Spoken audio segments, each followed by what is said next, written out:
ወዳችዬ የምወዳችሁ እንዴት አላችሁልን? ዛሬም አዲስ በወጣ ፊልም ነው የመጣ ነው። እናንተ ግን ሰብስክራይብ እያደረጋችሁ አይደለም።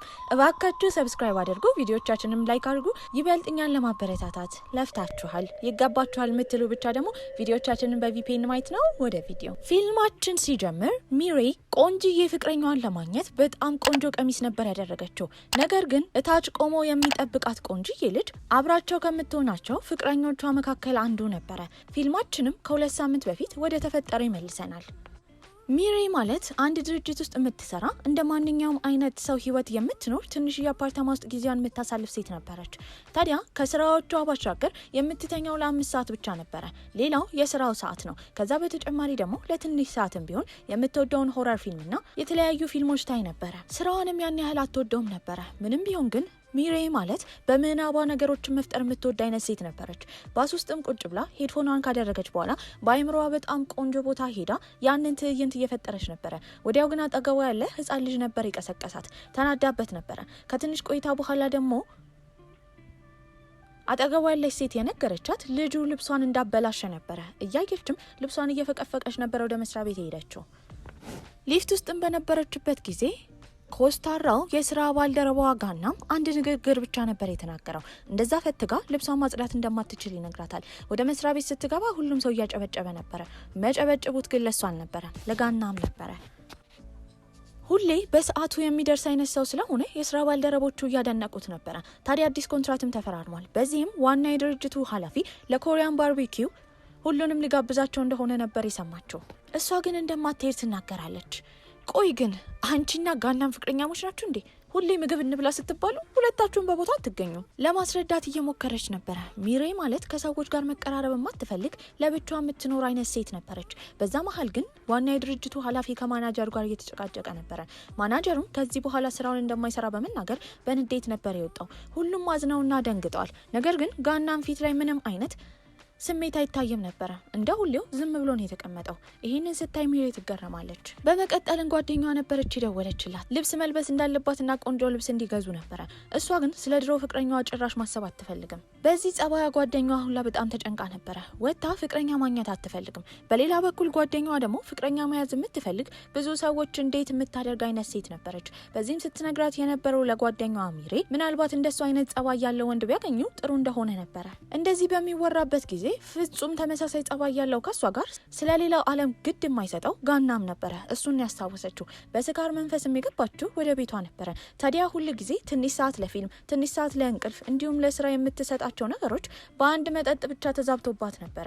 በቀጣይ ቀን ወደ መስሪያ ቤት ስትገባ ሁሉም ሰራተኞች እሷን ነበረ ሲያዩዋት የነበረው። ምን እንደተፈጠረ ግራ ገብቷታል። ኮምፒውተሯን በምታይበት ጊዜ ግን ወዲያው ነበር የጮኸችው። እነሱ ጋር የምትሰራ አንዲት ደራሲ ነበረች። ደራሲዋ ጸባይዋ ጭራሽ የማይያዝ ነው።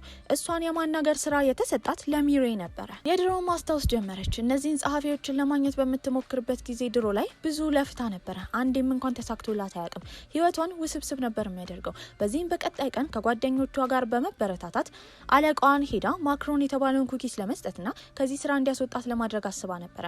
ውስጥ በገባችበት ጊዜ ግን ጋናም ቀድሞ ደርሶ ነበረ። ታዲያ ያ ስራ ለሱ እንዳይሰጥ የተለያዩ ምክንያቶችን እየደረደረ ነው። ከዛ መሀል ቀድማ ወደዚህ ድርጅት የተቀላቀለችው ሚሬ ስለሆነች እሷ ምናልባት ብዙ የስራ ልምድ ስለሚኖራት ያ ስራ ለሷ እንዲሰጣት ነበር የተናገረው። በዚህ መሀል ሚሬ ማስረዳት ከብዷት ነበረ። ስራውም ለሷ ነበር የተሰጠው። በዚህም በንዴት ጓደኞቿ ጋር ከሄደች በኋላ ቆንጆ ቡናና ኩኪስ ቀድሞ ጋናም እንደሰጠ እሱን አታሎ በዚህ ማለቃዋን አታሎ ያ ስራ ለሷ እንደተሰጣት ነበር የተናገረችው። በዛ ሰዓት የድሮውን ማስታወስ ጀመረች። ከፍቅረኛዋ ጋር በነበረችበት ጊዜ ቆንጆ ኩኪስ እሰራለሁ ብላ ያንን ኩኪስ ሙሉ ለሙሉ አሳርራው ነበረ። ከፍቅረኛዋ ጋርም ያላት ቀጠሮ ላይ በጣም አርፍዳ ነበረ። እየሮጠች በሄደችበት ጊዜ በመልእክት ነበረ ግንኙነታቸው እዚህ ላይ እንዳበቃ ይነገራት። በዚህም በጣም ደብሯት ነበረ። ከዚህ ትውስታ ስትመለስ ደንዝዛ ነበር የቀረችው። ወደ ቤቷ እየሄደች እያለ ራሱ ባቡር ውስጥ አንድ ሴትዮ እንዳትወድቅ ብላ ጸጉሯን ጎትታት ነበረ። በጓደኛዋ ምክር መሰረት በቀጣይ ቀንም የአንድ የትምህርት ቤት ጓደኛቸው ሰርግ ስለነበረ እዛ ሰርግ ላይ ሄዳ ነበረ። በዚህም የተነሳ ግን የቀድሞ ፍቅረኛዋን ባላገኘው ብላ ጸሎት ውስጥ ነበረች። እንደተመኘችው ልታገኘው አልቻለችም። ነገር ግን የድሮ ፍቅረኛዋ አዲስ ፍቅረኛ ይዞ ነበረ። እሱ ደግሞ አግቢን ብሎ ስለጠየቃት ልጅቷ ቀለበቱን አድርጋ ለሁሉም ሰዎች በኩራት እያወራች ነበረ።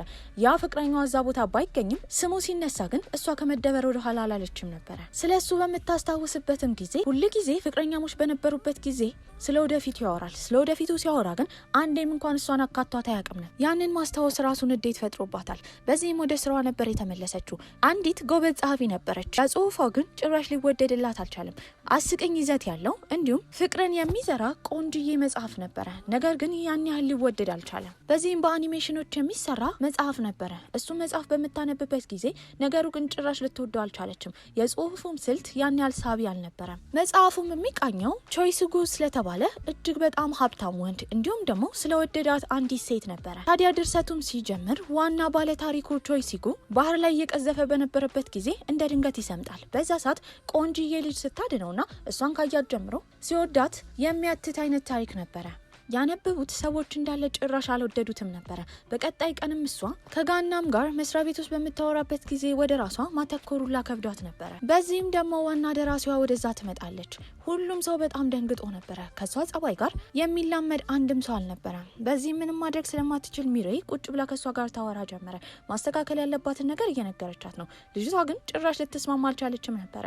ይባስ ብሎም አንድ ሰውዬ ይመጣል። ሰውየው ቨርቹዋል አሲስታንት ነው። ይህም ምናባዊ ጌሞችን የሚፈጥር አይነት ወንድ ነበረ። እሱና ደራሲዋ እንዲያወሩ ከተደረገ በኋላ ይህም ፈጣሪው ሰውዬ ከዛ ከመውጣቱ በፊት አዲስ ሊለቅ ያሰበው ጌም እንዳለ፣ ያ ጌም ደግሞ ስለ ፍቅረኛሞች እንደሆነ፣ በዚህም በጣም ቆንጆ ፍቅረኛሞች ልታገኝበት ስለምትችል ለሰውየዋ ከመሆኑ በፊት እሷ ቀድማ እንድትመለከተው አንድ ሳጥን ነበር የተሰጣት።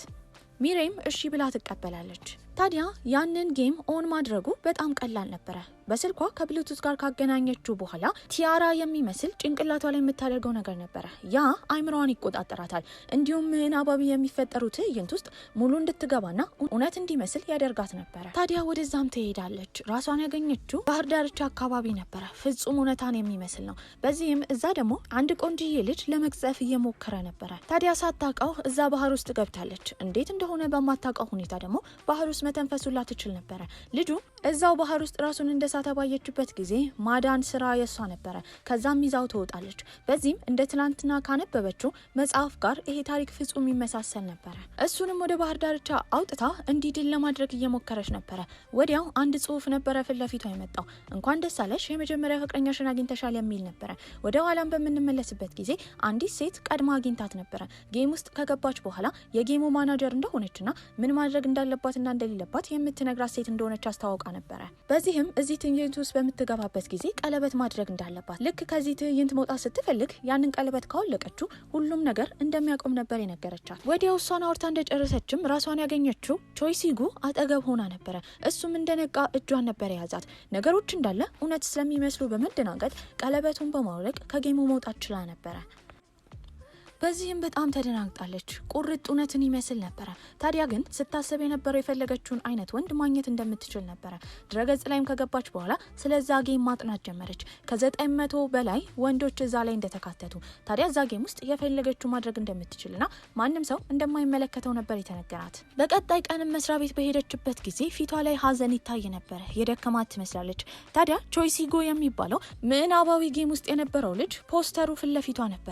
በዚህም ራሷን ለማረጋጋት እየሞከረች ነው። በሌላ በኩል አኳኋናን ያየው ጋናም ምናልባት ይህንን ስራ እንድትሰራ ብቻዋን ስለተዋት እንደደበራት እያሰበ ነበረ።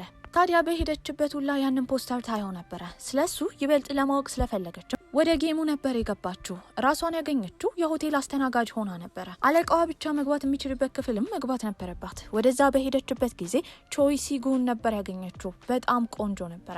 እሱም ሲነግራት የነበረው ከስራ ሊያባረራት እንደፈለገ፣ ምክንያቱም ከስራ ካባረራት ከእሷ ጋር በነጻነት የፍቅር ግንኙነት መጀመር እንደሚችል ነበረ ሲነግራት የነበረው። እሱ ምናባዊ ክስተት ስለሆነ መናገር የሚችለው መጽሐፉ ላይ የተካተቱ እያንዳንዱን የድርሰት ክፍሎች ብቻ ነበረ። እሷም እንደዛው መመለስ ነበረባት። የሚያወራው እያንዳንዱ ነገር ግን እያስጠላት ነበረ። ጭራሽ ልትወደው አልቻለችም። ጭራሽ ድርሰቱ ላይ ያለችውን መሪ ገጸ ባህሪ ሆና ስለምትጫወት መሪ ገጸ ባህሪዋን በጣም እንደሚወዳት ነበር የሚታየው። በዚህም በማቋረጥ ጌሙን ትወጣለች። ቆይ ግን ውዶቼ እናንተ ምናልባት እዚህ ጌም ውስጥ የመግባት እድል ብታገኙ ፊልሙ ላይ ከተገለጹ እያንዳንዱ ወንዶች የትኛውን እንደምትመርጡ ኮሜንት ላይ ማሳወቃችሁ እንዳትረሱ። ታዲያ ይሄ ነገር ስልችት ነበር ያላት። ምናባዊ እውነቷንና ትክክለኛ ህይወቷን ግራ እንደሚያጋባው በማሰብም ቀጥታ ሄደችው ኃላፊው ጋር ነበረ። እሱም በጩኸት ሲነግራት የነበረው ሄዳ ጋናምን እንድትፈልግ ነው። ጋናምን ስትፈልገው ደግሞ ከሌላ ደራሲ ጋር እያወራ ነበረ። በዚህም መሄድ የነበረባት የድርሰቱ ጸሐፊ ጋር ነበረ። እሷንም የጻፈችው የድርሰት ክፍሎች እንዳለ የሚያስጠሉ እንደሆኑ ቆንጆና እውነታን ያዘለ ጽሑፍ መጻፍ እንዳለባት ትነግራታለች። ታዲያ ወደ ቤት እየተመለሰች እያለ ሁለት ህጻናቶች እያወሩ ነው። አንዷ ልጅም ለጓደኛዋ ስትመክራት የነበረው ልጁን የምትወደው ከሆነ እውነታውን መናገር እንዳለባት ነበረ። ይሄ ሀሳብ የሆነ ነገር ስለፈጠረባት እየሮጠች ነበረ ሚሬ ወደ ቤት ሄደችው። ወደ ትዕይንት ውስጥም ትገባለች። በዚህም ዋና ገጸ ባህሪው ሲነግራት የነበረው አሁንም ከስራ መባረር እንዳለባት ነበረ። በጣም ቆንጆ ነበረ፣ ምንም ማድረግ አትችልም። በዚህም እውነት ሊያባረራት እንደሆነ ጠይቋለች። ታዲያ እሷን በመቀጠል ስትናገር የነበረው ከዚህ ካባረራትና ሌላ ቦታ ከሄደች እሱ ቆንጆ ስለሆነ ብቻ የፍቅር ግንኙነት እንዲጀምሩ እሺ እንደምትለው በምን እንዳወቀ ነበረ። እምቢታዋንም ካየ በኋላ እውነት እሷን መከተል እንዳለበት እየጠየቃት ነበረ። በዚህም እሷን ሁሌ ለማግኘት የስራ እድገት ሊሰጣት እንደፈለገ ነበር የተናገረው። የራሱ የግሉ ተላላኪ ያደርጋታል። በዚህም ከዚህ ቀደም የነበረችው ተላላኪ ጋር መገናኘት ነበረባት። ልጅቷ በጣም ኮስታራ ነበረች። በዚህም አለቃዋ ጋር በምትሄድበት ጊዜ ቤቱን በቀይ አበባ ሞልቶት ነበረ። ያንን ቀይ አበባ እሷ ትወድ ነበረ። እውነት የሆነ ያህል ተሰምቷት ፈገግ እያለች ነበር። ኮንትራት ከተፈራረሙ በኋላ በመቀጠል ይዟት የሄደው ቆንጆ ሬስቶራንት ነበረ። እዛም የተለያዩ ምግቦች ይቀርብላታል። ይሄ ምናባዊ ትዕይንት ስለሆነ በእርግጠኝነት ያንን ምግብ ብትበላ ምንም እንደማይሰማት ብታስብም ፍጹም ከእውነታው ዓለም ጋር የሚሰማትን ስሜት ነበር ሲሰማት የነበረው። ምግቡንም በጣም ወደዋለች። እንደዚህ አይነት አጋጣሚ በትክክለኛ ህይወቷ ስለማታገኝ እዛ ቅንጡ ሆቴል ውስጥ ያሉ ምግቦችን እንዳለ አንድ ባንድ መመገብ ጀመረች። ታዲያ ነገሮች እንደዛ እያለፉ ነበረ። በየቀኑ የተለያዩ ጊዜያቶችን ከዛ መሪ ገጸ ባህሪ ጋር ታሳልፍ ነበረ። ሀሳብ ስለመጣላትም ደራሲዋ ጋር በመሄድ ቾይሲጉ ላይ ያሉ የተለያዩ ትዕይንቶችን መቀየር እንዳለባት፣ ሴቶች ማንበብ የሚፈልጉት ከትክክለኛው ዓለም ወጣ የሚያደርጋቸው ይዘት ገጸ ባህሪው ሲኖረው ብቻ እንደሆነ እየነገረቻት ነበረ። አንድ ላይ ሆነው ሳታስበው ሙሉ ሌሊቱን የተለያዩ ነገሮች ሲጽፉ ነበረ። ከመስሪያ ቤትም አርፍዳ ነበር የወጣችው። ታዲያ ጋናምም ያገኛታል። አሁንም በእርግጠኝነት በሱ እንደተናደደች ነበር ያሰበው። እሷ ግን ፍጹም ደስተኛ ነበረች። ይቅርታ መጠየቅ እንዳለበት ስላሰበም እሷ ቡና ይዛ ሊፍት ውስጥ ብትገባም ሁለት ቡና ይዞ ነበር የተከተላት። ለይቅርታ ያንን ቡና መስጠት ፈልጎ ነበረ። እሷ አንድ እንደያዘች ባየበት ጊዜ ግን ለሌላ ሰው እንደሆነ ይነግራታል። የዛ መጽሐፍ ድርሰትም ስለተቀየረ መስሪያ ቤት ውስጥ ከገባች በኋላ ኮምፒውተሯን በተደጋጋሚ ሰዎች ምን እንዳሉ ለማየት እየሞከረች ነበር። ምንም አዲስ ነገር የለም። ያያት ጋናምም እንደተናደደች ነበር ያሰበው። ታዲያ ቤትም ስትገባ እየጸለየች ነበረ። በምታይበት ጊዜ አንባቢዎች በጣም ወደውት ነበረ። በቀጣይ ቀን መስሪያ ቤት በኩራት ነበር የገባችው። ዋና አለቃው ራሱ በስራዋ በጣም አድንቋት ነበረ። ታዲያ ቤትም ሄዳ እዛ ገጸ ባህሪ ውስጥ ነበር የምትገባው። ያንን የሀብታም ሚስት የመሆን ጉዞ በጣም ወዳው ነበረ።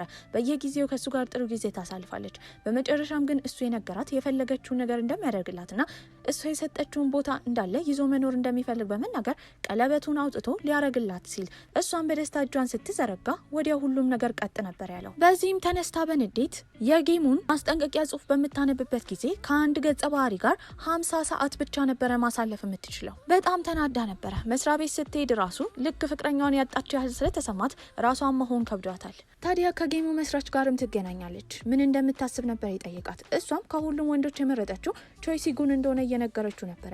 እውነቷን እንደሆነ ይጠይቃታል። ያ ነገር ድጋሚ እንድታስብበት አድርጓት ነበረ። ብዙ ወንዶች እዛ ጌም ላይ ስላሉ ሌላኛው ወንድ ጋር መሄድ ትችል ነበር። አሁን ወንድ ስትመርጥ ከቾይሲጉ የበለጠ እንዲሆን ስለምትፈልግ የኮሌጅ ህይወት ውስጥ እንዲዳስስ ነበር የፈለገችው። በዚህም በገባችበት ጊዜ ራሷን ያገኘችው ኮሌጅ ውስጥ የመጀመሪያ ዓመት ተማሪ ሆና ነበረ። ነገር ግን ቦታው በጣም ያምራል። ልብሷም ልክ እንደ ኮሌጅ ተማሪ ሆኖ ነበረ። አንድ ቆንጅዬ ልጅ ወደ እሷ እየቀረበ ነው። ልክ እንዳየችው ፈዛ ነበር የቀረችው። ልክ መጀመሪያ ሲታይ በፍቅር የሚወደቅለት አይነት ወንድ ነበረ። ወዲያው ግን አንዲት ሴት ትመጣለች። ስሙን ከጠራችሁ በኋላ ይዛው ነበረ ከዛ ቦታ የሄደችው። እዛ ትዕይንት ውስጥ በነበረችበት ጊዜ የልብ ጓደኛ ነበረቻት። እሷም እየገፋፋች ይዛት ስትሄድ የነበረው አዲስ ጌም ስላለ ያንን ጌም እንዲመለከቱ ነበረ። ጌሙም ሰይፍ በእንጨት ተደርጎ ልክ እንደ ሰይፍ ባሸነፈ ውድድር ነበረ። እዛ ውድድር ላይም ጎበዙን ተማሪ ለማየት ጓጉታ ነበረ። ታዲያ ልጁን ካሸነፈ በኋላ ማስኩን በሚያወልቅበት ጊዜ ከዚህ ቀደም ያገኘችው ወንድ ነበረ። ልታገኘው የሚገባው ፍቅረኛ እሱ እንደሆነ አስባ ነበረ። ወዲያው ፊት ለፊቷ ጽሑፍ ነበር የተሰጣት። እንኳን ደስ አለሽ፣ ሁለተኛ ፍቅረኛሽን አግኝተሻል የሚል ነበረ። መጀመሪያ ማድረግ ያለባት ያንን ልጅ የሚያደንቁ ብዙ ተማሪዎች ነበሩ። እነሱ ክለብ ውስጥ መቀላቀል ነበረባት። ልጁን ስታደንቀው ግን በገደብ ማድነቅ እንዳለባትም ነበር የተነገራት። እሷ ግን ይሄ ሁሉ ነገር ምዕናዊ ነገር እንደሆነ ስለምታውቅ እዛ ደግሞ ፍቅረኛ ለማግኘትም ስለሄደች በእርግጠኝነት እንደሚወዳት አስባ ነበረ። ራሷን የሚያገኘችው የኬንዶ ውድድር ልምምድ ላይ ነበረ። ፍቅረኛዋ ሊሆን የሚገባውም ልጅ እዛ ነበረ። ታዲያ እሱ ነበር የሚያሰለጥናቸው። በዚህ ጊዜ እሷ እንደማትችል እርግጠኛ ስለሆነች እያሰበች በነበረበት ጊዜ የአበባ ዝንጣፊ ነበር የመጣው። የአበባን ዝንጣፊ ደግሞ ለማግኘት እጇን ወደ ላይ ስታደርግ ለመለማመድ ፈቃደኛ የሆነች መስሎት ወደ መሀል እንድትመጣ ነበር የነገራት። እሷ ግን እንደማትችል እየተናገረች ነው። ዱላው ከተሰጣት በኋላ ግን አስማት በሚመስል መልኩ እንዴት እንደሆነ ሳታክ ከእሱ ጋር ፍጹም መደባደብ ጀመረች። በችሎታዋ ሁሉም ሰው ተገርሞ ነበረ። ከጓደኛዋ ጋር ሆና እሱ ሌሎች ተማሪዎችን ሲያሰለጥን በፍቅር አይን እየተመለከቱት ነው። ከሚሰለጥኑ ሰዎች መካከልም ከዚህ ቀደም ከቾይሲኩ ጋር በነበረችበት ጊዜ ሹፌሯ የነበረ ሰው አሁን ደግሞ ሰልጣኝ ሆኖ መጥቶ ነበረ። ልምምዱ ካበቃ በኋላ ይህንሆን ተከትለው አብረው ምግብ እንዲበሉ ነበር የጠየቀችው።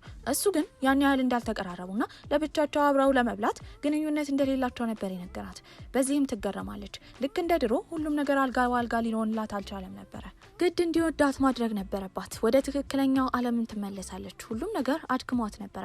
ታዲያ ከጓደኛዋ ጋርም እያወራች ነው። እሷንም ስትጠይቃት የነበረው ወደ ኮሌጅ ህይወት ቢመለሱ ምን እንደምታደርግ ነበረ። ጓደኛዋም በቂ የምትለውን እያንዳንዱን ነገር ትናገራለች።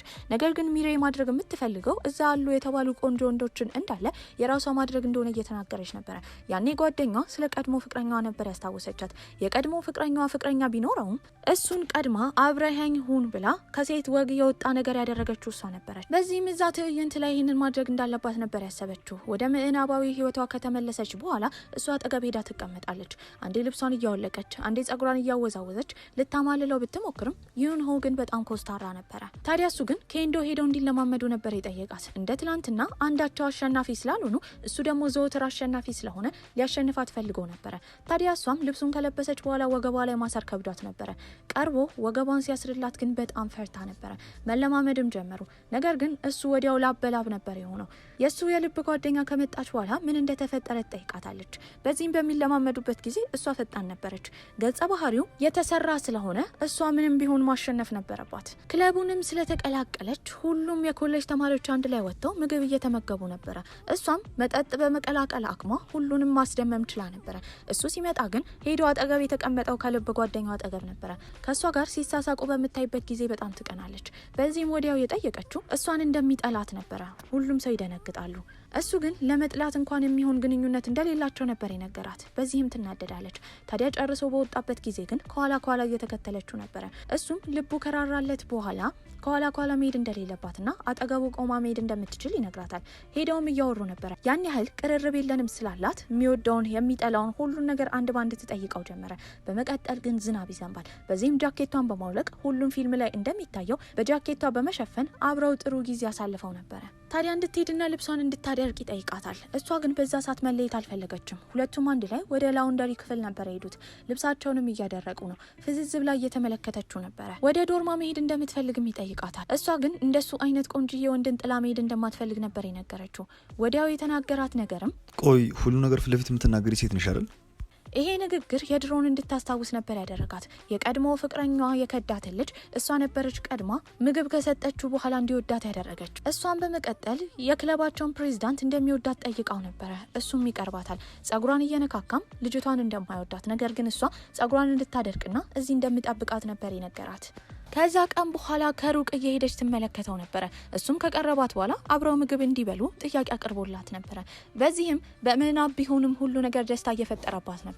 ከዛ በኋላ አብረው ብዙ ጊዜ ያሳልፉ ነበረ። አንድ ቀን ላይም ከጓደኞቻቸው ስብሰባ እሱ ከወጣ በኋላ ውጪ ቆመው በምታይበት ጊዜ ምን እንደተፈጠረ ልትጠይቀው ትወጣለች። ታዲያ ግን እሱ በክፍል ስለሚበልጣት አክብራ ነበር የምትጠይቀው። አሁንም እያከበረችው እንደሆነ ይጠይቃታል። አሁን የተመለሰችው ወደ ትክክለኛ ህይወቷ ነበረ። ከጓደኞቿ ጋር ለመብላት ለመጠጣት ብትወጣም ከምናባዊ ህይወቷ ጋር ጭራሽ ሊመሳሰልባት ስላልቻለ ደባሪ ሆኖባት ነበር። ዝግጅቱ ካለቀ በኋላ ውጪ በነበረችበት ጊዜ እሷን ሊያናግራት የመጣው ጋናም ነበረ። ዝናብ ነበረ። ታዲያ እሷ ቶሎ ብላ ወደ ቤት ሄዳ ምናባዊ ህይወቷ ውስጥ መግባት ፈልጋ ነበረ። ጋናም ወትሮውን እንደዚህ አይነት ቦታዎች እንዲመጣ ቢጠየቅ እምቢ ይል ነበረ። አሁን እሺ በማለቱ ተገርማለች። ታዲያ እሱም ጥላ ይዞ ነበረ። ሊሸኛት ፈልጓል። እንደምትሄድ ሲጠይቃት መሄድ ያለባት ቦታ እንዳለ ትናገራለች። ታዲያ ፍቅረኛ እንዳላት ነበር ያሳወቀችው።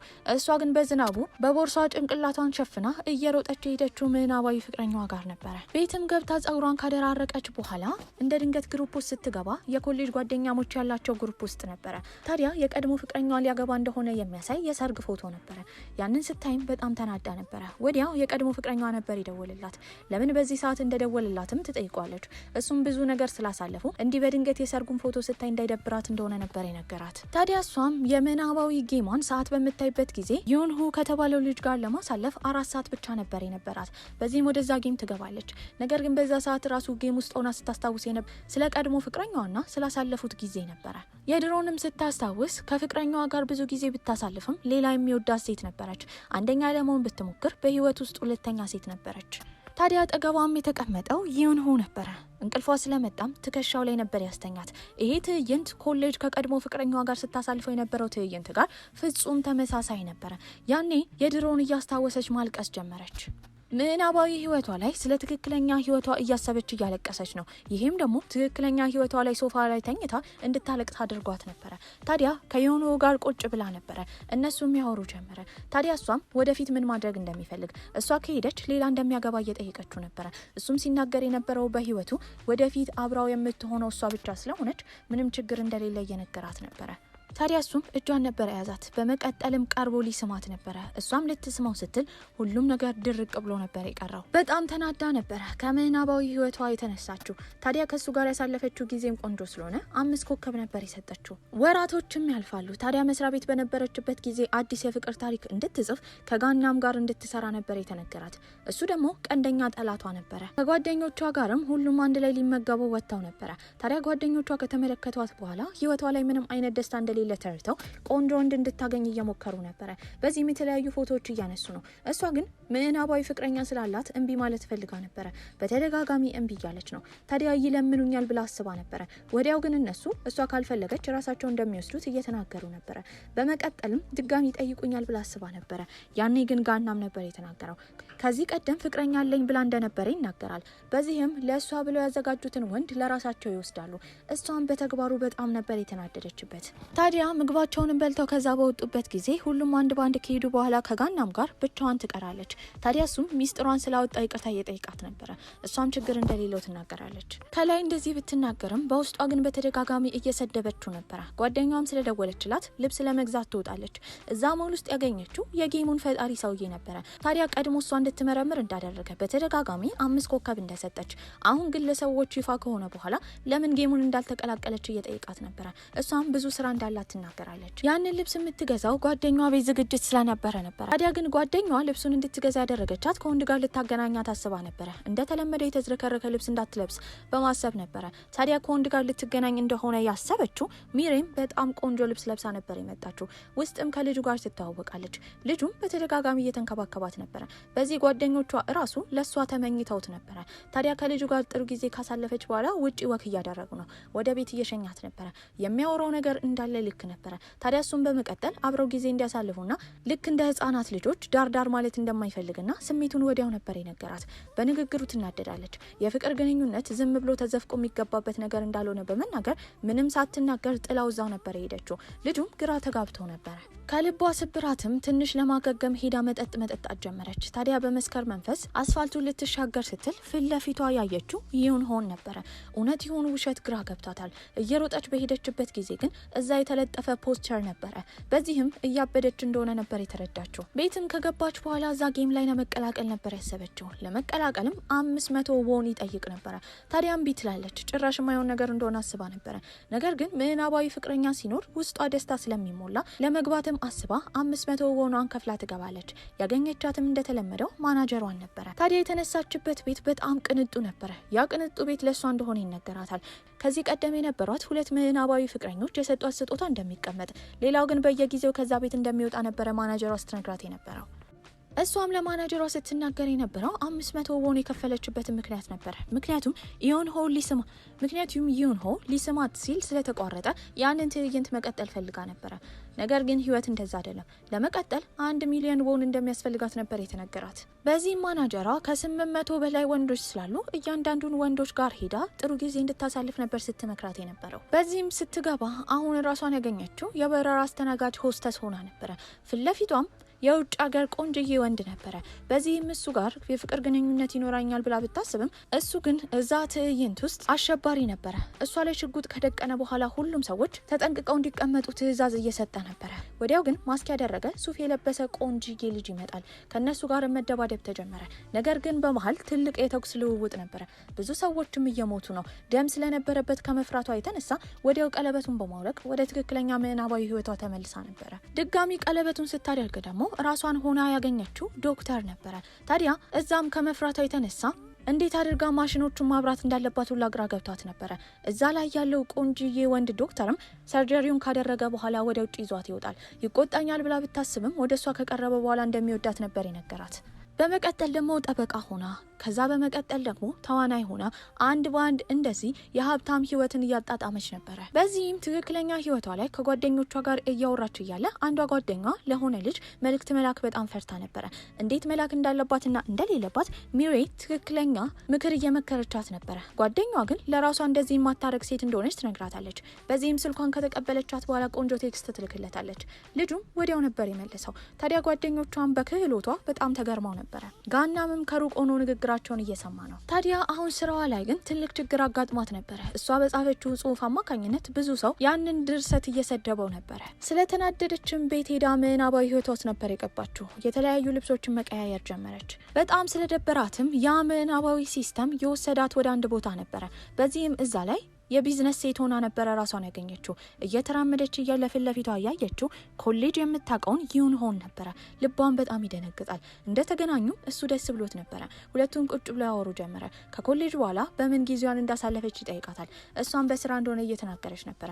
እሱም ኮሌጅ ከወጣ በኋላ ትልቅ ድርጅት እንደከፈተ እየነገራት ነው። እሷም የምትሰራበትን ድርጅት ፍላየር ትሰጠዋለች። ታዲያ እዛች ትንሽዬ ቢዝነስ ካርድ ላይ ትክክለኛ ህይወቷ ላይ ያለው ስም እንዲሁም የስራ ሁኔታ ነበር የተጻፈው። በመቀጠል ይዟት ሄደው ታዲያ እሱም ከሸኛት በኋላ ቀለበቷን በማውለቅ ወደ ትክክለኛ ህይወቷ ትመለሳለች። በዛ ሰዓት ግን የማታውቀው ስልክ ቁጥር ነበር የተደወለላት። ስልኩን ስታነሳ ዩን ሆ ነበረ። ታዲያ እነዛ ምዕናባዊ ህይወት ላይ ያሉ ሰዎች ወደ ትክክለኛ ህይወት ላይ ያሉ ሰዎች ጋር ስልክ ሲደውሉ ስልክ መነጋገር እንዲሁም ቴክስት መላላክ ይቻል ነበረ። ታዲያ እሱም ሌላ ቀን ሊያገኛት እንደሚፈልግ ነበር የነገራት። እሷም ትስማማለች። ታዲያ በቀጣይ ቀንም ስራዋ ላይ ገብታ ስብሰባ ውስጥ የተለያዩ የፍቅር አስተያየት ያላቸውን ንግግሮች እየተናገረች ነበረ። የምታመጣውን ሀሳብ ግን አንዱንም ጋናም አልወደደውም ነበረ። በጣም ተናዳ ነበረ። ዩንሆ ግን በተደጋጋሚ መልእክት እየላከላት ስለሆነ ሁሉን ነገር ትረሳ ጀመረ። ታዲያ ምሳ ለመብላት ልትወጣ ስትል ሁሉም ሰዎች ስለወጡ ከጋናም ጋር ብቻዋን መውጣት ነበረባት። ጥሩ ጊዜ እንደማያሳልፉ እርግጠኛ ነበረች። ታዲያ የምትወደውና የምትጠላውን ነገር ይጠይቃት ጀመረ። ጋናም እና እሷ ፍጹም ባህሪያቸው እንደሚመሳሰል እየነገራት ነበር። በመቀጠልም ወደ ቤት ሄዳ ምዕናባዊ ትዕይንቷስ ነበር የገባችው። ከዩንሆ ጋር ጥሩ ጊዜ ያሳልፉ ነበረ። የምትወደውን ሆረር ፊልምም አንድ ላይ ያያሉ። በዛ ሰዓት ፈንዲሻ ለመብላት እጇን በከተተችበት ጊዜ እጅ ለእጅ ተነካክተው ነበረ። ልቧ ይደነግጥ ጀመር። እሱም ወደሚሰራበት ቦታ ይዟት ይሄዳል። በመቀጠልም ቴራሱ ላይ ካወጣት በኋላ አብረው አይስክሬም ይበሉ ጀመረ። ታዲያ እሱም አይኗን እያየ ልክ ኮሌጅ ጥላው እንደሄደች አሁንም ጥላው እንደምትሄድ ይጠይቃታል።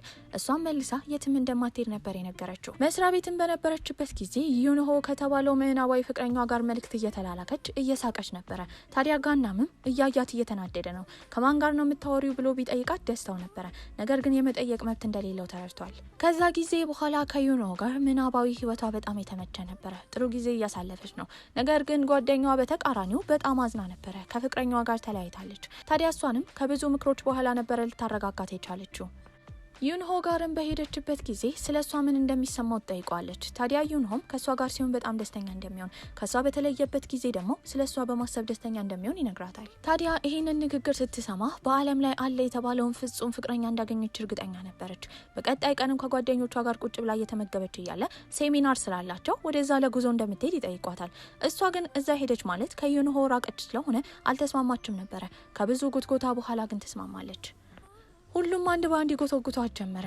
እሷ ግን በእርግጠኝነት ጋናም እንደማይሄድ ስለምታውቅ እሱ ከሄደ እንደምትሄድ እየተናገረች ነበረ። በሚገርም ሁኔታ እሱም እንደሚሄድ ይስማማል። በዚህም መስማማት ነበረባት። እዛ ጉዞ ላይ ከሄደች በኋላ የጉዞውን አዘጋጆች አንድ በአንድ ጥያቄ ሲጠይቁ እሷና ጋናም ክርክር ገጥመው ነበረ። በመቀጠል ደግሞ እቃ የመፈለግ ጌም ነበረ። ሁሉም ተመታትነው የተባለውን እቃ እየፈለጉ ነው። አንዷ ሴት ደግሞ ቪዲዮ እየቀረጸች ነበረ። በዛ ሰዓት ግን ስልኳ ወንዝ ውስጥ ነበር የገባው።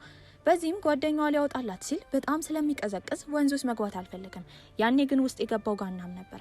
ወደ ውስጥ ከገባ በኋላ ያንን ካሜራና ስልክ ለሷ ይሰጣታል። ሁሉም ሴቶች ፈዘው ይመለከቱት ጀመረ። ምክንያቱም እንደዚህ ሆኖ አያውቁትም ነበረ። ማታ ላይ እራት ሲበሉ ጋናም እንደ ጠዋት ባደረገው ነገር ሁሉም ሴቶች እያደነቁት ነበረ። አብሶ የስልኳ ባለቤት ከሱ ጋር ጥሩ ጊዜ ለማሳለፍ ፈልጋ ነበረ። ሁሉም በሰከሩበት ጊዜ እሱ ተነስቶ ጠርሙሶችን በከለር ይደረድር ጀመረ። እሱ ብቻ ሳይሆን የተከፈተ ክዳናቸውን ራሱ በስነ ስርዓት እያስቀመጠ ነበር። ያኔ ነው የስራ ባልደረቦቹ ኦሲዲ ወይም ፍጹምነት ያለው በሽታ ተጠቂ እንደሆነ የተረዱት። ታዲያ ከቆይታዎች በኋላ እሷ ከክፍል በምትወጣበት ጊዜ ጋናምንና ስልኳን ያዳንላት ልጅ አጠገብ ላጠገብ ተቀምጠው ነበር። ይባስ ብሎም ልጅቷ ትከሻው ላይ እየተኛች ነበር። ይሄንን ያየችው ሚሬ ቀስ ብላ ወደ ክፍሏ ትገባለች። ያየችው ነገር ግን አስገርሟት ነበር። ጉዞ ካለቀ በኋላ ሁሉም ወደ ቤት በባስ ሊሄዱ ነበር። ነገር ግን ጋና መኪና ይዞ ነበር። በጓደኞቿ ጉትጎታ አማካኝነት እሷም ወደ ውስጥ ነበር የገባችው። በጓደኞቿ ጉትጎታም አማካኝነት እሱ መኪና ውስጥ መግባት ነበረባት። ታዲያ ሁሉም ወደ ቤታቸው ሲደርሱ ይወርዳሉ። እሷም ከጓደኞቿ ጋር ልትወርድ ስትል ግን ቤት ሊሸኛት እንደሚፈልግ ነበር የነገራት። እየሸኛት መንገድ ላይ ግን አስደንጋጩን ነገር ነበር የነገራት። በጣም እንደሚወዳት ያሳውቃታል። ያኔ ድርቅ ብላ ነበር የቀረችው። መመለስ ያለባትን ነገር ግራ ገብቷት ነበር። በዚህም ከመኪናው ይቅርታ ጠይቃ ትወርዳለች። ቤት ከገባች በኋላ ሙሉ ሌሊቱን ስለሱ ነበር ስታስብ የነበረው። በቀጣይ ቀን መስሪያ ቤት ሲመጣም በጣም ፈርታው ነበር። ታዲያ ከሰዎችም የተረዳችው ነገር እንደ ትላንትና ጉዞ ላይ ካሜራዋንና ስልኳን የዳንላት ልጅ ጋናምን አብረኝ ሁን ብላ ስትጠይቀው እንደማይፈልግ ነግሯት እንደነበረ ነው። በመቀጠልም ከሱ ለመሸሽ እየሞከረች ነበረ። ቡና የሚፈላበት ክፍል ግን ሁለቱም ይገናኛሉ። ታዲያ መልሱን እንድትሰጠው ነበር የጠየቃት። መልስ ልጠብቅ ወይስ ተስፋ መቁረጥ አለብኝ? እውነትም ፍቅረኛ ካለሽ ግን ማቆም እችላለሁ። ታዲያ እሷም ግራ ተጋብታ ነበረ። ፍቅረኛ እንዳላት በመናገር ከዛ ትወጣለች። ከጓደኛዋ ጋር ጸጉር ቤት በነበረችበት ጊዜ ግን እሷ በጣም የወደደችው ዩንሆ የተባለው ምናባዊ ፍቅረኛዋ ሌሎች ሴቶችም በተመሳሳይ ሁኔታ በጣም ወደውት ነበረ። በዚህም የሁሉም ሴቶች እንደሆነ ነበር የተረዳችው። በዚህም በጣም ተናዳ ነበረ። ወደ ጌሙ ከተመለሰች በኋላ የራሷ ብቻ የሚሆን ምናባዊ ፍቅረኛ እንደምትፈልግ እየተናገረች ነው። ታዲያ እሷም ለማናጀሯ ስትናገር የነበረው ዩንሆ ምናባዊ እንደሆነ ብታቅም ከሌሎች ሴቶች ጋር እንደሆነ ማሰብ ልቧን እየጎዳው እንደሆነ፣ በዚህም ለእሷ ብቻ የሚሆን ፍቅረኛ እንደምትፈልግ እየተናገረች ነው። ማናጀሯም ያመጣችው ሀሳብ እሷ ምን አይነት ወንድ እንደምትፈልግ ለኤአይ እንድትናገር፣ በዛ መሰረትም ፍቅረኛ እንደሚሰራላት ነበር የተነገራት። በዚህም እንደተባለችው ታደርጋለች። ታዲያ በቀጣይ ቀን ትዕይንቱ ስትገባ የኔ የምትለውን ፍቅረኛ ታገኝ አስባ ነበረ። መንገድ ላይ መኪና እየነዳች ነበረ። ስካርቫም እንደ ድንገት ይወድቃል። በመቀጠልም በሞተር ቆንጅዬ ወንድ ነበር የሚመጣው። እሱን ለማግኘት በመጓጓትም በወረደችበት ጊዜ ቁርጥ የስራ ባልደረባን ጋናምን ይመስል ነበረ። ይህንን የሰራው ደግሞ ሮቦት ስለሆነ ሮቦቶች ወይም ኤአዮች አይሳሳቱም ነበረ። በዚህም የፈለገችውን ወንድ ነበረ ቁርጥ አድርጎ ያስቀመጡላት። ለማናጀሯም ይህንን ነገር ስታሳውቃት የጠላችው ነገር እንዳለ እንደሚከተላት ነበር የነገረቻት። ማመን የከበዳት ሚሪም የሆነ ችግር አላ ብላ በማሰብ ጌሙን የሰሩት ሰዎችን እንዲጠግኑላት ለመናገር ስልክ ስትደውልም ሌሊት ስለሆነ ማንም ሰው ስልክ አላነሳላትም። ልታብድ ነበር የደረሰችው። በዚህ የተነሳ በቀጣይ ቀን መስሪያ ቤት ውስጥ ጋናምን ስታገኘው እየፈራችው ነበረ። ምናባዊ ብላ የፈጠረችው ፍቅረኛዋ ቁርጥ እሱን ይመስላል ብላ አላሰበችም። በተደጋጋሚ እየሰረቀች ትመለከተው ነበረ። ተሳስታ ሁላ የእሱን ቡና ጠጥታ ነበረ። ታዲያ በዚህ በጣም አፍራለች። በመቀጠል የሄደችው ጓደኛዋ ጋር ነበረ። ታዲያ ከጓደኛዋ ጋር ስታወራ የነበረው ጓደኛዋ አብራቸው ልትሆን የቻለችው ወንዶች እንዳለ ውሸታሞች እንደሆኑ ወይ እንዳገቡ ወይ ፍቅረኛ እንዳላቸው እየተናገረች ነበረ። በዚህ መሀልም ሚሬ ለራሷ ስታስብ የነበረው እውነት በዚህ ዘመን ያሉ ወንዶች እንዳለ አስመሳይ እንደሆኑ ነበረ። በዚህም በስክሪኑ ያየችው በእርግጠኝነት ለዚህ ነገር መልስ የሚሰጣት ምናባዊ ፍቅረኛ እንደሆነ ነበረ። ታዲያ ጋናም ቢሆንም ለመሞከር ወደ ትዕይንቱ ትገባለች። ታዲያ አሁን ትዕይንቱ ላይ መኪናዋ ተበላሽቶ እሱ ሊጠግንላት ሊሞክር ነበረ። ነገር ግን ሊሰራላት ስላልቻለ ሞተሩ ላይ መውጣት ነበረባት። ልብስ መቀየር ስለማትችልም መኪናዋ ጀርባ እንዴት እንደሆነ በማይታወቅ ሁኔታ ቦርሳ መጥቶ ነበረ። በዚህም እሷ ሞተሩ ላይ ትሰቀላለች። እሱም የሞተሩን ፍሬም በመያዝ ወገቡን እንድታቅፈው አድርጓት ነበረ። ከሱ ጋር ያሳለፈችውን ጊዜ ግን እንዴት እንደሆነ በማታውቀው ሁኔታ ወዳው ነበረ። ታዲያ ሞተሩን የሚያቆመው አንድ ባህር አጠገብ ነው። ወደ ውስጥም ይገባሉ። ከሱ ጋር ጥሩ ጊዜ ያሳልፋለች። በመቀጠል እሱ ቤት በመሄድም ምግብ ተመግበው ነበረ። ታዲያ የተረዳችው ድሮ ኮሌጅ ላይ በነበረችበት ጊዜ ቁርጥ እሱን የሚመስል ፍቅረኛ እንዲኖራት ትፈልግ ነበረ። ነገር ግን መስሪያ ቤት ውስጥ ትክክለኛውን ጋናን በምታይበት ጊዜ በጣም ትፈራ ነበረ። ቤት ስትገባ እንደተለመደው ወደ ምናባዊ ህይወቷ ነበር የምትገባው። አብረው ምግብ ከተመገቡ በኋላ ያንን ምሽት የበሉትን ምግብ እንዲዋሃድ ለማድረግ ወክ እያደረጉ ነበረ። በዚህ ሰዓትም የሚንኮሻኮሽ ነገር ትሰማለች። ታዲያ ያኔ ፍቅረኛ ፈልጋለሁ ብላ በፈረመችበት ጊዜ የሚያስፈራ ነገር እንደምትወድ ተናግራ ነበረ። አሁን የሚያስፈራ ትዕይንት ሊፈጠር መስሏት ፈርታ ነበረ። ነገር ግን ሆረር ፊልሞች ብትወድም በጣም ፈሪ ነበረች። ትንሽዬ ውሻ ነበረች ወደ እነሱ የመጣችው። በዚህም እንድትዝናና ለማድረግ ምናባዊ ፍቅረኛዋ መብራት ያላቸው ዝንቦችን ነበር ይለቀቀላት። በዚህም ደስተኛ ትሆናለች። ወደ ትክክለኛ ህይወቷ ስትመለስ ሊፍት ውስጥ የተገናኘችው ከጋናም ጋር ነበረ። መስሪያ ቤት በገቡበት ጊዜ ማናጀራቸው ሁለቱንም ይጠራቸዋል። ታዲያ ሁለቱም አብሯቸው ሲሰሩ የነበሩት ደራሲዎች ለሽልማት ዝግጅት ስለታጩ እዛ ዝግጅት ላይ መሄድ እንዳለባቸው ነበር የተነገራቸው። በመካከላቸው በተደጋጋሚ ጸጥታን እየተፈጠረ እንደሆነ የተረዳው ጋናምም የነገራት ነገር የፍቅር ጥያቄውን ያቀረበው እሱ እንደሆነ፣ ማፈር የነበረበት እሱ እንደሆነ፣ ለምን እሷ እንደዚህ እንደሆነች ነበር የጠየቃት። መመለስ ግራ ገብቷት ነበረ። በመቀጠልም ከጓደኛዋ ጋር ምግብ ለመመገብ ይሄዳሉ። ታዲያ ጓደኛዋ የተለያዩ ብላይንድ ዴቶች ብትወጣ አንድ ወንድ ሊሳካላት እንዳልቻለ እየተናገረች ነው። እሷም እንድታቆም እየነገረቻት ነበረ። ታዲያ ወራቶቹም ሙሉ ጋናም ስለሚባል የስራ ባልደረባዋ ስታወራ እንደነበረ፣ ምን እንደተፈጠረ ጓደኛዋ ትጠይቃታለች። ታዲያ እንደምትወደውም እየጠየቀቻት ነበረ። ያኔ እሷ በኩራት ስትናገር የነበረው እሷ እንደማትወደው እሱ ግን መልሶ እንደወደዳት ነበረ። ፎቶውን ማየት የፈለገችው ጓደኛዋ ስትጠይቃትም ሚሬ ፎቶውን ታሳያታለች። አዎ ግን እኛ ሴቶች እንደምንመኘው አይነት ወንድ አይደለም፣ የሆነ ኮስታራ ነገር ይመስላል አይደል? ይሄ ንግግርም ጋናምን መቼም እንዳትወደው ራሷን ለማሳመን አንድ እርምጃ ሆኗት ነበረ። በቀጣይ ቀንም ዝግጅቱ ላይ ይሄዳሉ። ታዲያ ሁለቱም አብሯቸው ሲሰሩ የነበሩት ደራሲዎች አንድ ባንድ መሸለም ችለው ነበረ። በመቀጠልም ምግብ ለመመገብ ባሰቡበት ጊዜ እንደ ድንገት አራቱ ይገናኛሉ። ታዲያ የሚሬ ጸሐፊ እንዲሁም የጋናም ጸሐፊ እርስ በርስ አይዋደዱም ነበረ፣ ይጨቃጨቁ ጀመር። በዚህም የሚሬ ጸሐፊ ወይም ደራሲ ስትናገር የነበረው ልጁ ከዚህ ቀደም ብዙ ስጦታዎችን እንደሰጣት፣ ያንን ስጦታ ካልተቀበለች ጊዜ ጀምሮ ሊበቀላት ጉዞ እንዳደረገና አሁን ደግሞ ደራሲ ሆኖ እንደመጣ እየተናገረች ነው። ያኔ ደግሞ የጋናም ደራሲ ሲናገር የነበረው ያንን ሁሉ ስጦታዎች የሰጠው ለሷ እንዳልሆነና ለጸሐፊዋ እንደሆነ ሴትዮዋ ትሰማለች። በዚህም ሁሉም ሰው ደንግጦ ነበረ። ሴትዮዋን በማፈር ከዛ ትነሳለች። ወትሮኑም ፍቅረኛ እንዳላት ነበር የተናገረችው። በጣም ስለሰከረችም እሷን ይዛ የሄደችው ወደ ራሷ ቤት ነበረ። በዚህም ሴትዮዋን ቤቷ ካስተኛቻት በኋላ ስልክ ይደወላል። ስልኩን ስታነሳ ደግሞ የሴትዮዋ ፍቅረኛ ነበረ። በዚህም በእርግጠኝነት ሴትዮዋ ፍቅረኛ እንዳላት ማረጋገጥ ይችላ ነበረ። በመቀጠልም ሁሉም ጓደኞቿ ከባሩ ስላልወጡ እሷ ተመልሳ ወደዛ ለመሄድ አስባ ነበረ። ነገር ግን ያየችው የስራ ባልደረባዋና ጋናም ተቀራርበው እንደሆነ ነበረ። በዚህም ይህን ማየት ስለከበዳት የሄደችው ወደ ባህር ዳርቻ ለብቻዋ ለመጠጣት ነበረ። እየጠጣች በነበረችበት ጊዜም ስልክ የተደወለላት ከምናባዊ ፍቅረኛዋ ጋናምን ከሚመስለው ልጅ ነበረ። እሱንም ደውላ ቢመጣ ደስታዋ እንደሆነ ነበር የነገረችው። ያኔ እየተራመደ የመጣው ልጁ ነበረ። ልክ ፊት ለፊቷ ቁጭ ሲል ግን ትክክለኛው ጋናም ነበረ። እሷ ምናባዊ ጋናሙ ነው ብላ ስላሰበች ጉንጩን ነበር የነካችው። ታዲያ በቀጣይ ቀንም ይህንን ነገር እሷ በደንብ አላስተዋለችም ነበረ። ታዲያ ግን እሱ ምናልባት አብረን እንሆን ብላ ምልክት እየሰጠችው እንደሆነ ነበር ያሰበው። ታዲያ እሱ አዲስ ገቢ ሆኖ መስሪያ ቤት ውስጥ በገባበት ጊዜ ሁሉም ሳይታወቅ ስጦታ ይሰጣጡ ነበረ።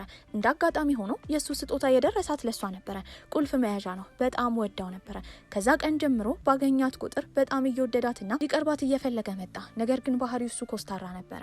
ያን ቀን ሁሉም በጠጡበት ጊዜ እሷ ደራሲዋን ለማድረስ ወደ ቤቷ በሄደችበት ጊዜ እሱም ተናዶ ወደ ቤቱ ሄዶ ነበረ።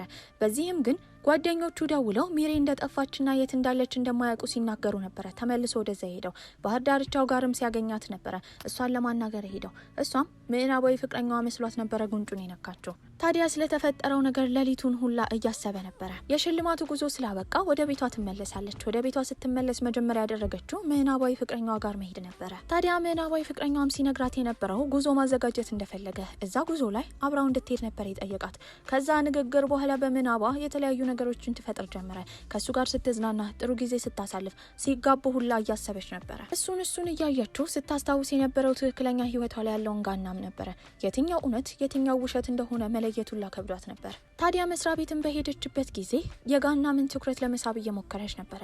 ነገር ግን እሱ ይኮሳተራል። ሆን ብሎ እየራቃት እንደሆነ ነበር የተረዳችው። በዚህም ወደ ቤት ልትሄድ ስትል እሱና ጓደኞቹ ሊፍት ውስጥ ገብተው ነበረ። እዛ ሊፍት ውስጥ ከመግባት ወደ ኋላ ትቀራለች። ነገር ግን ምን አገባኝ ብላ ልትገባ ስትል እነሱ ቀድመው ሄደው ነበረ። ታዲያ በመቀጠልም ጓደኛዋን ለማግኘት አንድ ቦታ ሄዳ ነበረ። እዛ በነበረችበት ጊዜ ያገኘችው ደግሞ እዛው ክፍል ውስጥ ተቀምጠው ጋናምን ነበረ። በዚህም በእርግጠኝነት ሄጄ አናግረዋለሁ በሚል ሀሳብ ላጥ እያለች በምትሄድበት ጊዜ ፊት ለፊቷ ያለውን መስታወት አላየችም ነበረ። ከዛ መስታወት ጋርም ፍጹም ተጋጭታ ነበረ።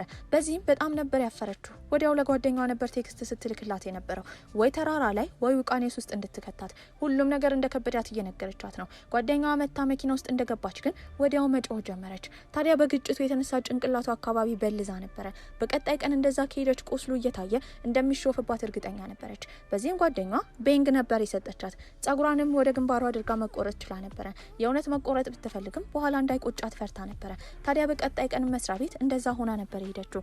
እሱም ቁርጡን ባየበት ጊዜ ወዶት ነበረ። ጋናምም ምንም እሷ ፊት ቢኮሳተርም ነገር ግን ቦታው በተቀመጠበት ጊዜ ትላንትናውን ነገር አስታውሶ እየሳቀ ነበረ። ሌላኛዋ ደግሞ ደራሲዋ ነበረች። ለጸሐፊው መናገሯ በጣም አሳፍሯት ነበረ። የእሷን ተላላኪ ባየችበት ጊዜ ደግሞ ልጁ የሚወደው የእሷን ተላላኪ ስለሆነ በተደጋጋሚ ያንን ነገር እንድታስታውስና በራሷ እንድታፍር እያደረጋት ነው። ታዲያ ያን ቀን ጋናምም ሆነ ሚሬ ቁጭ ብለው ስራ እየሰሩ ነበረ።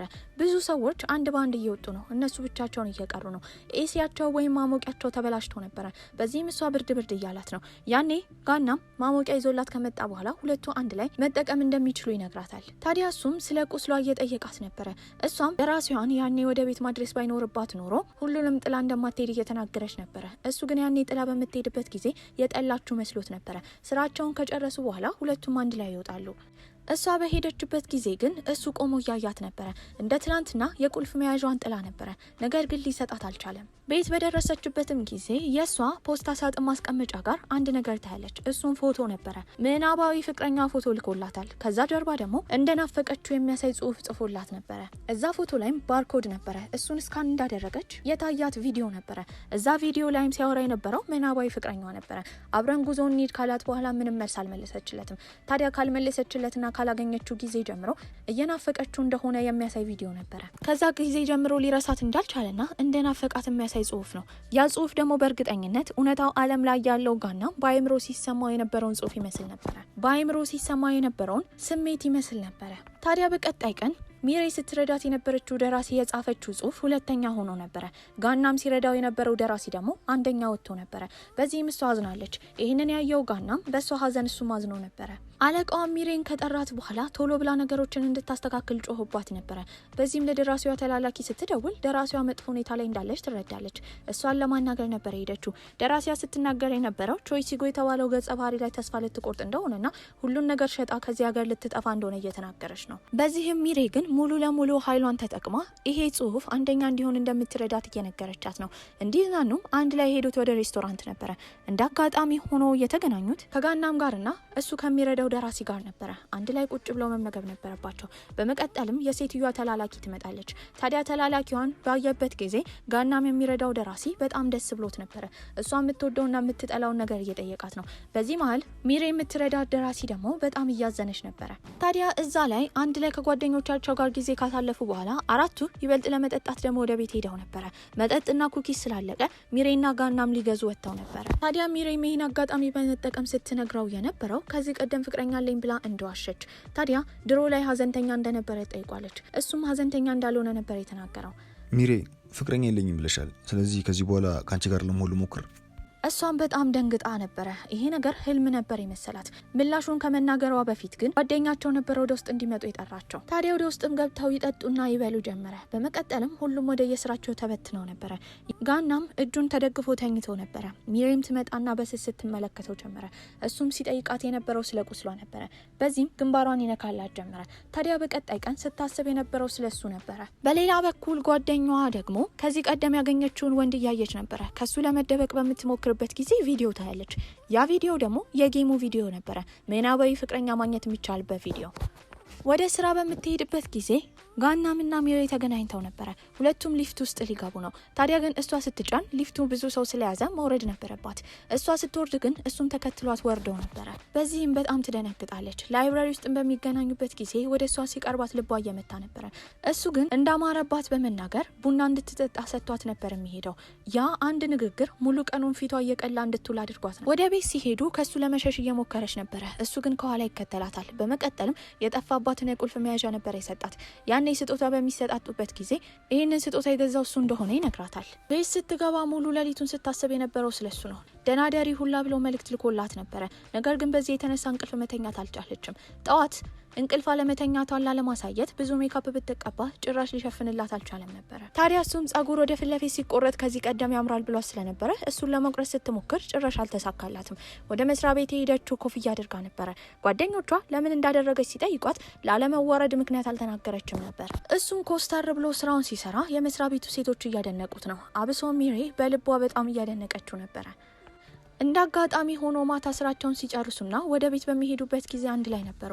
እሱም ስለ ኮፍያው ሲጠይቃት ግን ቶሎ ምክንያት ፈጥራ እየሮጠች ከዛ ትሄዳለች። የገባችበት ባስ ግን የተለያየ አቅጣጫ ነበረ ሲወስዳት የነበረው። በሌላ በኩል ጓደኛዋ ደግሞ ምናባዊ ትዕይንት ውስጥ ገብታ ነበረ። እዛም ቆንጆ የምትለውን ፍቅረኛ አግኝታለች። የገና ባህላቸው ስለደረሰ ክሪስማስ ተቀምጦ ነበረ። ያንን ክሪስማስ በምታይበት ጊዜ እሷ የምትወደው የሚያንጸባርቅና የሚያበራ እንደሆነ እየተናገረች ነበረ። ይህንን ንግግሯን ጋናም ሰምቶት ነበረ። ታዲያ ማታ ላይ ስራ እየሰራች በነበረበት ጊዜ መብራቱ ይጠፋል። በጠፋበት ጊዜ ብርሃን ወዳየችበት ቦታ በምትራመድበት ሰዓት ጋናም ያንን የገና ዛፍ አሸብርቆ ነበር የጠበቃት። በመቀጠልም ለአዲስ ዓመቱ የሚሆን ኬክ ሰጥቷት ነበረ። ከስራም በወጡበት ጊዜ የስዕል ኤግዚቢሽን እንዳለ እዛ ኤግዚቢሽን ላይ አብራው እንድትሄድ ነበር የጠየቃት። እሺ ትለኛለች ወዲያው ብሎ ጠብቆ ነበረ። እሷ ግን ዝም ነበር ያለችው። እንደ ራባት በመረዳትም አንድ ላይ ሄደው የመንገድ ምግብ ይበላሉ። በመቀጠልም ስጦታ ሰጥቷት ነበረ። እዛ ፖስት ካርድ ላይ ባነበበችበትም ጊዜ ሌላ ቀን እንዲገናኙ የሚጠይቅ ጽሁፍ ነበረ።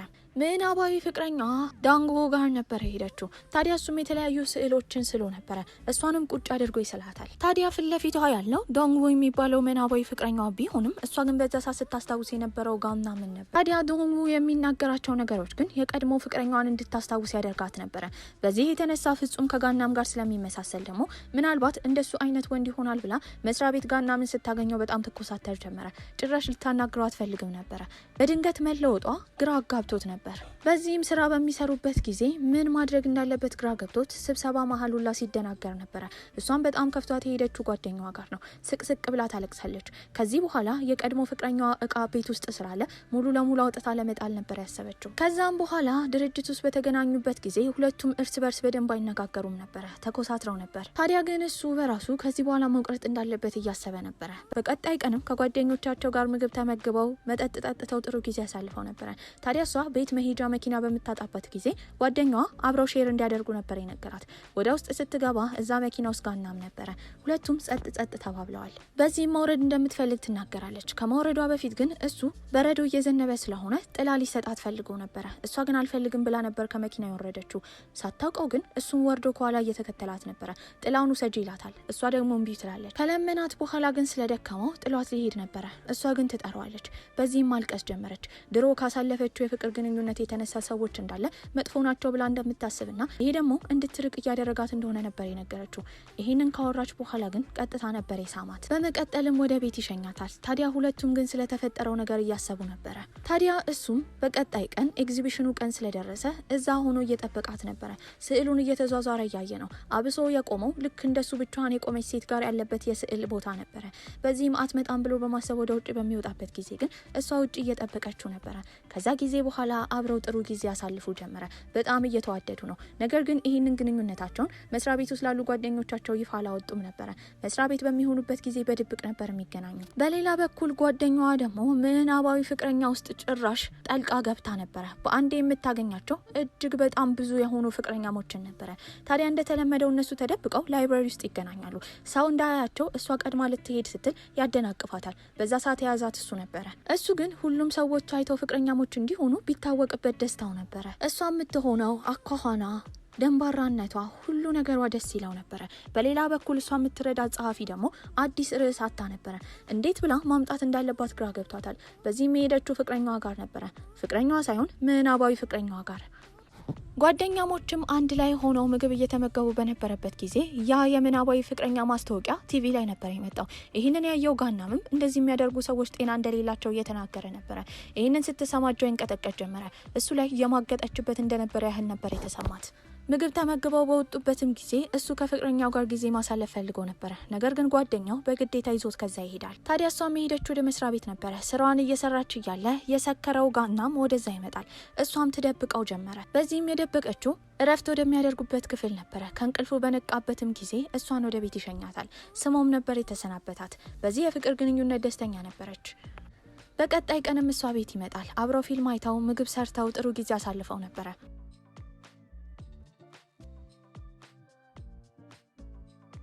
በሌላ በኩል የምዕናባዊ ጌሙ ዋና መስራች ጋር የሄደችው የሚሬ ጓደኛ ነበረች። እሷም ስትናገር የነበረው ሴቶች በአንድ ጊዜ ከተለያዩ ወንዶች ጋር እንዲሆኑ መንገድ እንዲፈጠርላቸውና ሲስተሙ ይበልጥ እንዲሻሻል ነበረ። ታዲያ ሚሬም ጋናምን ሳለኝ ብላው ነበረ። መስሪያ ቤት በነበሩበት ጊዜ ያንን ስዕል ይሰጣታል። በዚህም በጣም ደስ ብሏት ነበረ። ነገሮች በተሳካ ሁኔታ እየሄዱ እያለ ግን አንድ ዜና ትሰማለች። እሷ የምትረዳት ደራሲ የወሰደችው ዋና ገጸ ባህሪው ቾይጉ የሚባለው ልጅ ፍጹም ጌሙ ላይ ካለው ልጅ ጋር ስለሚመሳሰል እሷ ሰርቃ እንደወሰደች እየተወራባት ነበረ። በዚህም የተነሳ በጣም ከባድ ሐዘን ውስጥ ገብታ ነበረ። ይባስ ብሎ ጌሙ ሁላ ሀገሪቷ ውስጥ መታገድ እንዳለበት ሴቶች እንዳለ ምዕናባዊ ፍቅረኛ እያያዙ ትክክለኛ ፍቅረኞቻቸውን እየተዉ እንደሆነ ይነገር ጀመረ። በዚህም ያቺን ደራሲ ለማግኘት የሄደችው ሚሬ ነበረች። ቤት ውስጥ ብትፈልጋት ልታገኛት አልቻለችም። ነገር ግን ያንን ምዕናባዊ መሳሪያ የሚይዘውን ሳጥን ነበር ያገኘችው። በሌላ በኩል እሷ እዛ ስለሆነች ከዛ መውጣት ስለማትችል ደግሞ የደወለችለት ለፍቅረኛዋ ጋናም ነበረ። ቤቷ ፍላሽ እንዳስቀመጠች ያንን ፍላሽ ሄዶ እንዲያመጣላት ነበር የነገረችው። እሱም እሺ ብሎ ወደዛ ይሄዳል። በዛ ሰዓት ግን እሷ ያስታወሰችው ያ ምዕናባዊ ዲጂታል መሳሪያ እሷ ጋር ስላለ እሱን ካየ ይጣላኛል ብላ ነበረ። በዚህም እየሮጠች ትሄድ ጀመረ። እሱም ፍላሹን ማግኘት ችሎ ነበረ። ያንን ሳጥን ቢያየውም ትኩረት አላደረገበትም ነበረ። እየሮጠች ቤት በደረሰችበት ጊዜ ግን እሱ ምንም ስላላየ ምን ሆና እንደሆነ ይጠይቃታል። በዚህም ደህና እንደሆነች ነበር የነገረችው። አብረው ጥሩ ጊዜ ያሳልፋሉ። ተኝተው በነበረበት ጊዜ እሱ ውሃ ለመጠጣት ተነስቶ ነበረ። እዛም አንድ ፎቶ ያያል። ያንን ፎቶ ከዚህ ቀደም አይቶት አያውቅም ነበረ። በሚገለብጥበት ጊዜ ጀርባው ላይ ያለው ጽሁፍ ናፍቀሽኛልና እወድሻለሁ የሚል ይዘት ነበረው። በዚህም ያንን ባርኮድ ነበር እስካን ያደረገው። እስካን ባደረገበት ጊዜ ፍጹም እሱን የሚመስል ልጅ ስለሷ እያወራ ነበረ። በዚህ ምዕናባዊ ልጅ እንደሆነ ነበር የተረዳው። ታዲያ በቀጣይ ቀን ከእንቅልፏ ስትነሳ ሁሉ ነገር እንደተጋለጠ ነበር ያሰበችው። በምትወጣበት ጊዜ ግን እሱ ምግብ ገዝቶ ወደ ቤት እየገባ ነበረ። ታዲያ በጣም ቀዝቃዛ ሆኖ ነበረ። ነገሩን እንዳየ እርግጠኛ ነበረች። እንዳየም ትጠይቀዋለች። ሳይዋሽም ሁሉን ነገር እንዳወቀ ነበር የነገራት። ጭራሽ ምዕናባዊ ትዕይንት ውስጥ እሷን መስሎ ገብቶ ነበረ። ፍጹም ቁርጥ እሱን የሚመስል ልጅ ሲያይ ደግሞ በጣም ደንግጦ እንደነበረ ነግሯታል። ነገሩን ለማረጋገጥም ምዕናባዊ ፍቅረኛዋ ጋር ነበር የሄደችው። ታዲያ ምዕናባዊ ፍቅረኛዋ ምንም እንዳላወራና ሚስጥር እንዳልተናገረ ያሳውቃታል። ታዲያ ስለዛች ደራሲም እያጣራች ነበረ። ነገር ግን ያቺ የንግ ሲሆን የተባለች ደራሲ ኮንትራቷ ስለተሰረዘ ቀጥታ እዛ ድርጅት እየመጣች እንደሆነ ትሰማለች። በዚህም እሷን ለማግኘት አስባ ነበረ። ሴትዮዋም ከሄደች በኋላ ዋና የድርጅቱን ኃላፊ በጣም የሚወደውን መጠጫ ካፕ ሰብራበት ነበር የወጣችው። በመቀጠል ከመሄዷ በፊት ግን እሷ የሰራችው ቾይሊንጉ የተባለውን ገጸ ባህሪ በፍሬም መልኩ ስለተሰራ ያንን ፎቶ ይዛ ነበር ስትሄድ የነበረው። ቁሚ አትቁሚ ከሚሬ ጋር ይጨቃጨቁ ጀመረ። በዚህ የተነሳ ፖስቸሩ ለሁለት ተሰንጥቆ ነበር። በዚህ ሁኔታ ከሴትዮዋ ጋር ስትጨቃጨቅ እጇ ተባጭሮ ነበረ። ነገር ግን ጋናም ቆሞ ከማየት ውጪ ምንም አላደረገም። በዚህም ብቻዋን ሄዳ ቁስሏን ማከም ጀመረች። እሱም ከመጣ በኋላ ፓስተሩን አስተካክሎ ይለጥፍላታል።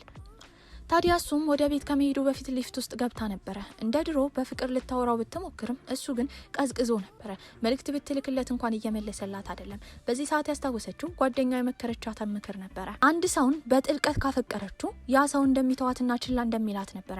በዚህም ድጋሚ መልእክት ላለመላክ ታስባለች። በሌላ በኩል ጋናም ደግሞ ከሚረዳው ደራሲ ጋር ቁጭ ብሎ እያወራ ነው። ደራሲው በሱ ጸባይ ሁሌ እንደሚገረም ፊቱ ላይ ምንም አይነት ስሜት እንደማይታይ እየነገረው ነበረ። በሌላ በኩል ሚሬ አሁንም ስልኳን ቼክ ስታደርግ መልእክት አላከላትም። ልትልክ አስባ ግን ድጋሚ ያስታወሰችው የጓደኛዋን ንግግር ነበረ። በቀጣይ ቀን መስሪያ ቤት ሲገናኙ እንደተለመደው ሁለቱም ተኮሳታትረው በስነስርዓት አይነጋገሩም ነበረ። በሌላ በኩል ደራሲዋ ደግሞ ምናባዊ ፍቅረኛዋን የምታገኝበትን መሳሪያ ልትሸጡ አስባ ነበረ። ወዲያው ግን እሱን ለማግኘት ነበር ያሰበችው። ወደዛም ትሄዳለች። ትጮህበት ጀመረ። ልጁ ግን ካረጋጋት በኋላ ፍቅራቸውን እንዲቋደሱ ምግብ እያጎረሰ እያጽናናት ነበረ። ያቺ ጸሐፊ ዲጂታል መሳሪያውን እንደምትጠቀም ከተወራባት በኋላ የነ ሚሬ ዋና ኃላፊ ራሱ ኮንትራቱን ስለዘረዘ ሚሬ ስትናገር የነበረው ያ ምዕናባዊ ፍቅረኛ የግል ህይወቷ እንደሆነ ማተኮር ያለባቸው ስራ ላይ እንደሆነ እየነገረችው ነበረ። ወደ ቤት ከገባች በኋላ ሚሬ ከዚህ በኋላ ምናባዊ ፍቅረኛ እንዲኖራት ስለማትፈልግ ያንን ፕሮግራም ከስልኳ ልታጠፋው ነበረ። ከማጥፋቷ በፊት ግን ለመጨረሻ ጊዜ ወደዛ ትገባለች። ምናባዊ ፍቅረኛዋም ሁሉን ነገር ተረድቶ ስለነበረ ትክክለኛ ዓለም ላይ ካለው ፍቅረኛዋ ጋር ምን ማድረግ እንዳለባትና እንደሌለባት ያስረዳት ጀመረ። መጀመሪያ የመከራት በጣም ቆንጆ ልብስ ለብሳ እንድትሄድ ነበረ። በዚህም እሷ ዝንጥ ብላ ወደ መስሪያ ቤቱ ትሄዳለች። ሁሉም ሰው ተገርሞ ነበረ፣ ምክንያቱም እሷ ብቻ አልነበረችም። ጋናም ራሱ ዝንጥ ብሎ ሱፍ ለብሶ ነበር የመጣው። ታዲያ እሱ የዛ ድርጅት ማናጀር እንዲሆን የስራ እድገት አግኝቶ ነበረ። ሁለቱም ቆንጆ እንደሆኑ ከተነጋገሩ በኋላ ግን ሌላ ወሬ አላወሩም ነበረ። በመቀጠልም ድጋሚ ምክር ለመፈለግ ምናባዊ ፍቅረኛዋ ጋር ነበር ሄደችው። ታዲያ እሱም የመከራት ራሷን እንድትወድ እንዲሁም ራሷን እንድትሆን ነበረ። በዚህም ወትሮ የምትለብሰው ልብስ ከለበሰች በኋላ በአሁኑ ግን ልቧን ቤት አስቀምጣ ነበር ሄደችው። የመስሪያ ቤትን በገባችበት ጊዜ በጣም ተኮሳትራ ነበረ። እንደተለመደው ዝምተኛ ሆናለች። አንዲት የስራ ባልደረባዋ ላይ በረሮ እላዋ ላይ ወጥቶ ነበረ። ከመፍራት ይልቅ በእጇ ካወረደች በኋላ ወርውራው ነበር ቁጭ ያለችው። ጋናምም ይህን ባየበት ጊዜ ደንግጦ ነበረ። በመቀጠልም ጋናም ሊያናግር የሄደው የዛን ምናባዊ ፍቅረኛ የመሰረቱትን ዋና ሰዎች ለማግኘት ነበረ። ታዲያ እነሱም ሊዘጉት እንደሆነ ብዙ ክስረት እንዳጋጠማቸው እየተናገሩ ነው። በመቀጠልም እሱና የሚረዳው ደራሲ አንድ ላይ ቁጭ ብሎ በሚያወሩበት ጊዜ ሲናገር የነበረው ደራሲው ጋናምን እየመከረው ነበረ። ራሱን መቼም ቢሆን ከምናባዊ ፍቅረኛ ጋር እንዳያወዳድር ነበረ። በዚህ ሰዓት ወዲያው ያስታወሰው እሷን ነበረ። እየሮጠ ነበር ወደ መስሪያ ቤት ሄደው። እያለከለከ ቢደርስም እሷ ግን ዳቦ ለመግዛት ወደ ሱቅ እንደሄደች ነበር የሰማው። እየሮጠ ደግሞ ወደ እሷ ይሄዳል። በጣም ደክሞት ነበረ። እሷም ደንግጣለች። ታዲያ እሱም አንዴ ሊያቅፋት እንደሚፈልግ ነበር የነገራት። ካቀፋት በኋላም ችግራቸውን መፍታት ችለው ነበረ። በሌላ በኩል ደግሞ የጌሙ መስራች የሆነው ልጅ አንዲት ጋዜጠኛ ኢንተርቪው ልታደርግለት መታ ነበረ። ያቺን ሴት ለማግኘት በጣም ፈርቶ ነበረ። ስትመጣ ግን የሚሬ ጓደኛ ናት። ፍጹም የምታምር ነበረች። ጌሙ ላይ ያሉ 900 ወንዶችን በአንዴ ማግኘት እንደምትፈልግ ትናገራለች። ልጁ ግን በውበቷ ተገርሞ መራመዱላ ከብዶት ነበረ። ታዲያ ጋናምና ሚሬ አሁንም ለጓደኞቻቸው የፍቅር ጓደኛሞች እንደሆኑ አልተናገሩም ነበረ። ተደብቀው አንድ ክፍል ውስጥ በነበሩበት ጊዜ የሰው ድምጽ ይሰማሉ። የመጣባቸውም ጓደኛቸው ነበረ። በዛ ሰዓት እሷ ጋናምን ትገፈትረዋለች። ያኔ እጁ ተሰብሮ ነበረ። ሁሉም ሰው ደንግጦ ወደ ሆስፒታል ይዞት ይሄዳል። እሷ ግን ደርቃ ኋላ ቀርታ ነበረ። መኪናው ከሄደ በኋላ ግን እንደ እብድ እየሮጠች ትሄዳለች። ጓደኞቿ ሊያስቆማት ቢፈልጉም አልሰማችም ነበረ። እየሮጠች ወደ ሆስፒታል ከደረሰችም በኋላ ከመደንገጧ የተነሳ ግራ ተጋብታ ነበረ። ልክ እሱን ስታገኘው ግን እያለቀሰች ታቅፏለች። ያኔ ጓደኛቸው አይቷቸው ነበረ።